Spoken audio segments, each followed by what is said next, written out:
Everywhere Hello everyone and welcome back to the GSMC Fantasy Sports Podcast, brought to you as always by the GSMC Sports Network. We are on the home stretch of today's show, and this segment is another college football player profile, this time about a guy who just burst onto the scene, is also at a national powerhouse. A lot of expectations are on his shoulders. This year is going to look a little bit different for him. He loses a lot of production at the skill positions, but at the end of the day, is still going to be one of the most exciting young quarterbacks in college football, and potentially a number one overall draft pick when all is said and done. That is the fantasy player profile of Carson Beck. When we think about Georgia quarterbacks over the past couple of years, we think about guys who really have had one thread line that connected them. They were calm, composed, and ultimately so focused on getting the team to play together that they ultimately got lost in the game of football itself. And that's what I think about with Carson Beck. Following in the footsteps of Stetson Bennett was not easy because of the folklore and legend he created, but Carson Beck did that to a T. Ultimately, they fell up short of their goal, missing the college football playoff after losing to Bama in the SEC championship. But if any player is going to eschew that and get back to basics, it is Carson Beck.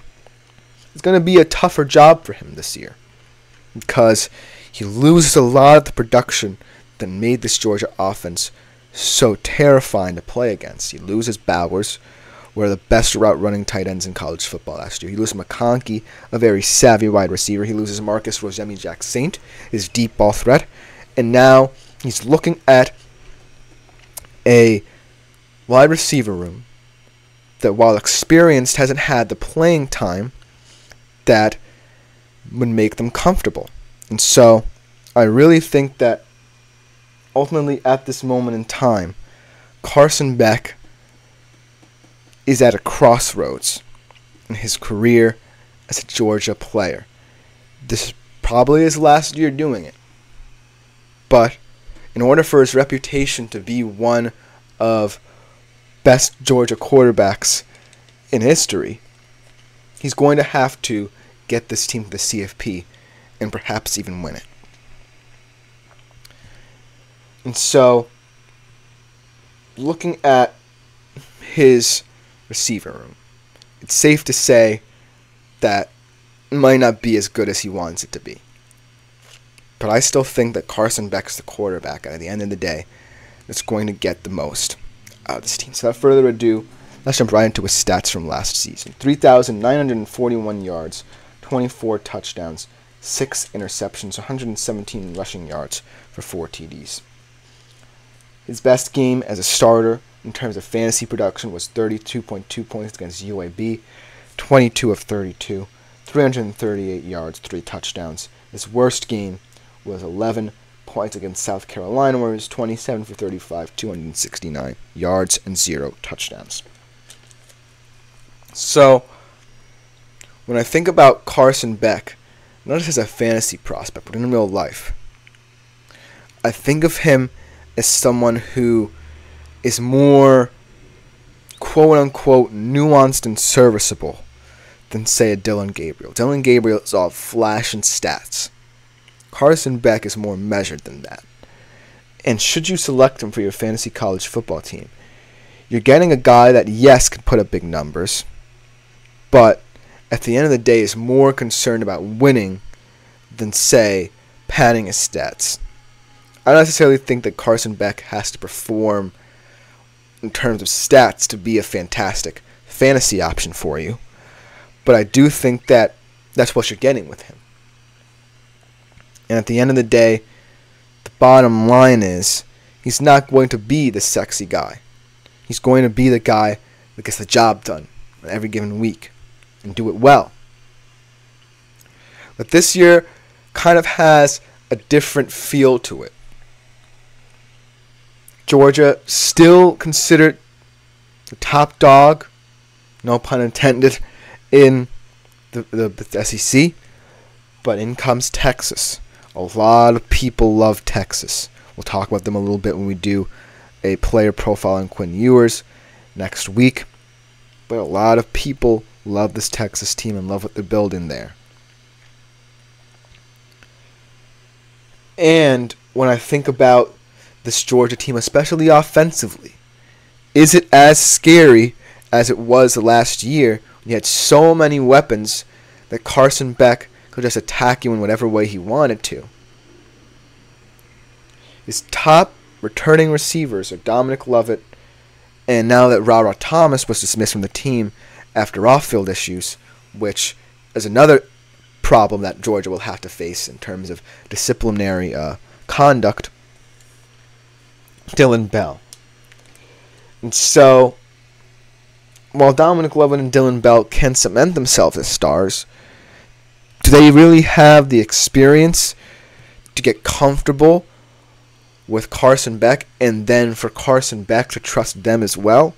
No. So I think most of this production will actually come from two tight ends who probably will not necessarily fill Brock Bowers' shoes, but they don't have to because they can rely on the other.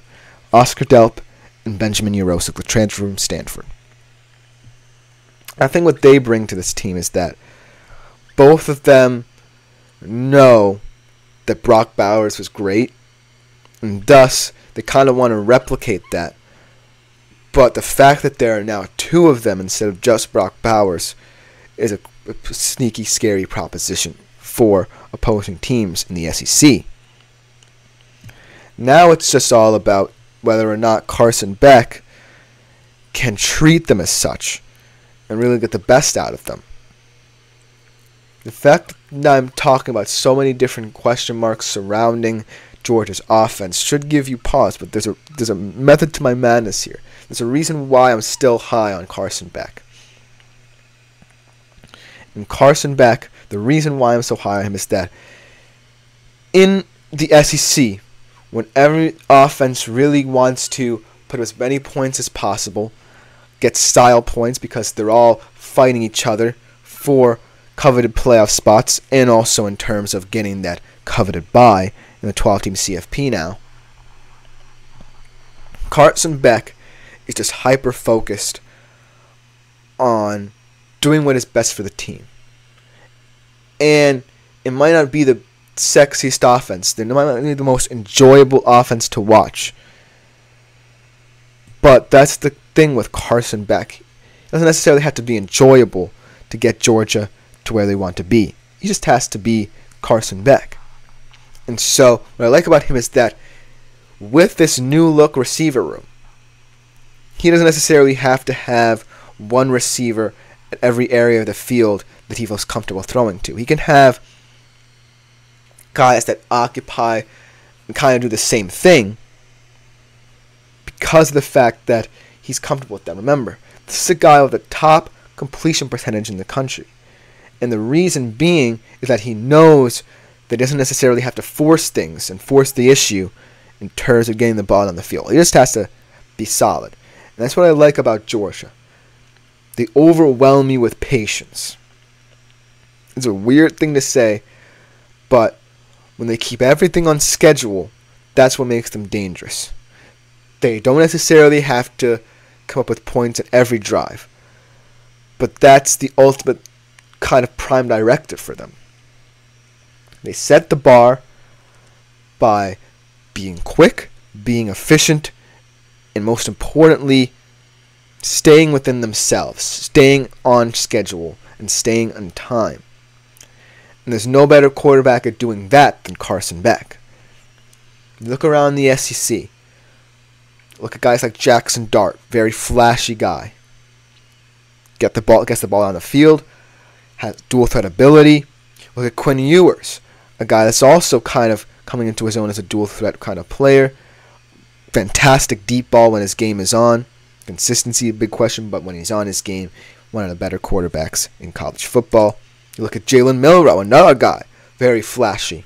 Maybe not as much this year under Kalen DeBoer, but still very excitable. So, when it comes to Carson Beck, sure, I could be talking about another guy this early in the season. But the reason why I picked Carson Beck and these two guys in particular is they just get the job done. They don't necessarily care whether they're up 20, down 7. In every single situation, they're just common, composed guys. And in terms of fantasy, that might not be what you're looking for. But it certainly is something to consider, especially when there are so many good skill position players to be had. That's another reason why. Skill position players are better than ever, so quarterbacks don't necessarily have to have the pressure of delivering every single time. So Carson Beck, whether or not you truly covet him, should be overvalued a little bit here. Because at the end of the day, he's not going to be pretty in stats. He's going to win ugly sometimes. But winning ugly might suit your team when all the other guys are in lockstep. So Carson Beck's a name to consider.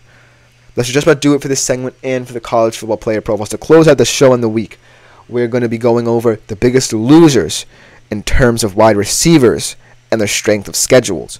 We'll be right back to close out the show with that after the break.